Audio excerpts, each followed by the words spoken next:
Fantastic 14. That is what this video is about.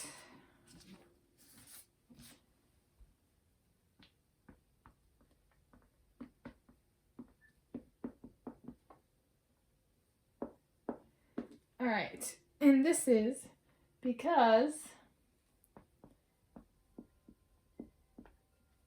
if there is a time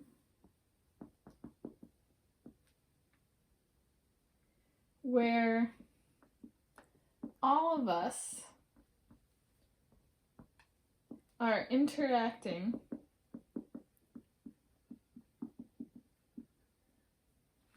the world is a different place. So different people come up with different ways of being like, has the world changed? Has it really changed? Some people like to reflect on that but don't really design something in advance. So I'm saying like, this is a group of people that I purposefully designed to, ooh, I spelled different now. I purposefully designed and put together because if we're all interacting, the world is a different place. It doesn't mean this is going to happen. I'm just saying if it did happen, the world would be a different place. And what do I mean by that? Well, let's jump in. I'll make a quick note about my voice. A few days ago, I exercised and my throat started to tickle. And what happens is if I don't drink enough water, when that tickle happens, it's a dehydration thing. So I'm super dehydrated. And first started when I was in my teenage years and I started running. I noticed that if I don't drink enough water, I can actually have like about a week where my voice, my throat kind of suffers because I'm still trying to catch up on my water levels. And for whatever reason, for me, it affects my throat and like my mouth. I don't know. It's just a peculiarity of me. Yeah. So it means if you're a heavy exerciser or do intense activity, don't forget to drink water.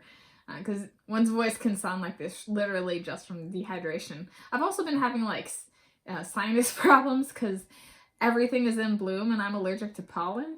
And so it's been like, do you have a cold?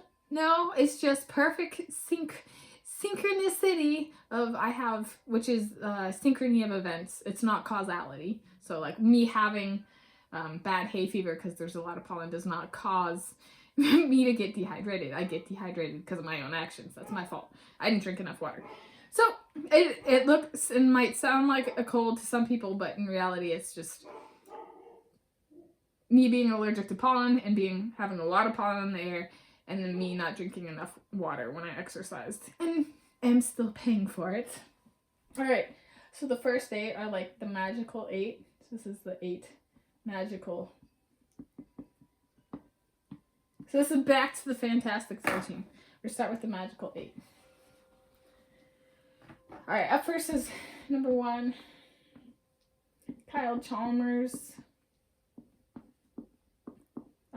What do I call him? He's a man of many, many names. I also call him, so I've touched on that before, Mythological Mercury man. So I'm a Max man. I'm a Virgo. Our ruling planet is Mercury. And Mercury is mythological. To some people it was actually a god. So it depends on. We'll just go with mythological because that's kind of like what it's called in America. Mercury was a messenger for the gods. So it's like not necessarily a god to some people, even within the community. So mythological might fit best. Mercury was a messenger for the gods that had winged feet. And so with Chalmers, I know I'm supposed to be a good American and be watching Bruno Freitas in swimming, but whenever Chalmers is in the pool, I see his flutter kick, and he is a mythological Mercury man because he has a divine flutter kick, and every time I see it, I just go, look at those toes. No matter what I am watching, my eyeballs are always glued to this man and his feet. And his anti-termites, but this is about his feet this time. I'm a swimmer, okay, notice like random things. Or not random things that I find attractive, but did not know I find attractive until I see them. And I was like, okay. Number 2 is Andrey Minakov. He is Russian perfection. Pure, plain, and simple Russian perfection. Because some people spell it with a Y, some people spell it with an I. Number 3 is Drew Kibler. What am I going to call him this time? I'm going to call him, he is the prince of the Pastrami boys, because he's tan, tone, and beautiful. And pastrami isn't the lightest of meats, so he's a little bit darker, he's a little tan, so he's like a pastrami boy, but he's the prince of the pastrami boys. So, that is Drew Kibler. Sorry, my voice might be a little quiet as I'm speaking. Number 4 is Nicolò Martinenghi. Martinenghi. Yeah, okay. And he is A+. Not so... Whoa. I'm going to spell this, not the next word. Maybe the next word wrong. Not so mean. Prosciutto. Prosciutto. I think it's actually the prosciutto. I love prosciutto. He's not so lean prosciutto. Prosciutto is depending on the cut of pastrami and the cut of prosciutto, it's a little bit lighter. He's not as tanned. I love watching him. Yeah. Swim. Matthew Sates. So that was number 4. So number 5. If I'm getting my counting correct. Matthew Sates is where Havarti meets goat cheese. So Havarti and goat cheese are both very light cheeses in tone and color. And when I was growing up, so my family has my mom's side of the family, some of my cousins have a goat farm. And so when I was really little, like 3 years old, so like 26 years ago, I would go out and I got to help feed the goats and milk the goats, and then the milk would be made into goat cheese. And so it was a dairy farm, but just a goat dairy farm. And so we got to help, I got to milk a goat and stuff like that, and we'd give, the milk is really soft and the cheese is really soft. And so this Havarti and goat cheese remind me, like Matthew states, his hair reminds me of goat cheese. And the color and the texture, just it being really soft. So that's what I mean by that.